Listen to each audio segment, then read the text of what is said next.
తర్వాత ఇంకో విషయం, ఇప్పుడు మాదాపూర్ అటువైపు వెళ్తే కోలివింగ్ హాస్టల్స్, బోలెడ్ హాస్టల్స్ వచ్చాయి.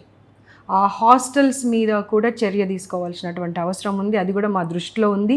ఇవాళ ఈ సందర్భంగా మీ ఛానల్ త్రూ చెప్తున్నాను, కోలివింగ్ హాస్టల్స్కి మీరు కొన్ని మర్యాదలు పాటించి హాస్టల్స్ రన్ చేస్తే ఓకే, లేదు మేము ఇలాగే రన్ చేస్తాము అనేది కనుక ఉంటే డెఫినెట్గా మహిళా కమిషన్ ఇక ఈ హాస్టల్స్తో పాటుగా ఆ హాస్టల్స్ మీద దృష్టి పెడుతుంది.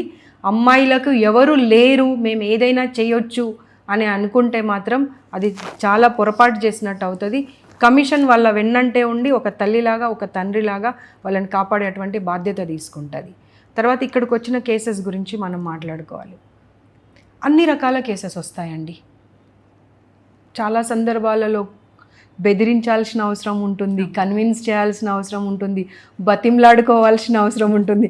అసలు ఎన్ని రకాల అనుభవాలు 1 yearలో వచ్చాయంటే అసలు సొసైటీలో ఇంత దారుణంగా జరుగుతుందా, అసలు అమ్మాయిలు ఇంత నష్టపోతున్నారా అని సీరియస్లీ అది మనకు ఆ పొజిషన్కి వస్తే, ఆ కేసెస్ మన దగ్గరకు వస్తేనే మనకు అర్థమవుతాయి.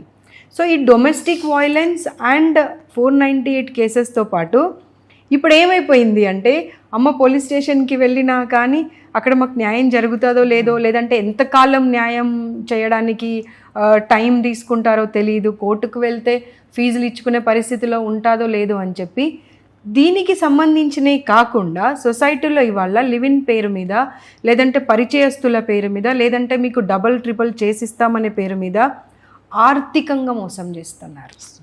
ఆ ఆర్థికంగా మోసం చేసినప్పుడు కూడా ఆ కేసెస్ మేము యాక్చువల్గా తీసుకోరాదు, కానీ మేమేం చేస్తున్నామంటే ఆ కేసెస్ కూడా వాళ్ళు వచ్చినప్పుడు నిరాశపరిచి వాళ్ళని పంపించకుండా ఏ డిపార్ట్మెంట్కి పంపించాలో, ఏ పోలీస్ స్టేషన్కి పంపించాలో, ఏ కమిషనర్ గారికి పంపించాలో పంపించి అన్ని రకాలుగా వాళ్ళకు గైడ్ చేయడానికి, సహాయం చేయడానికి మా వంతు కృషి మేము చేస్తున్నాం. Super madam.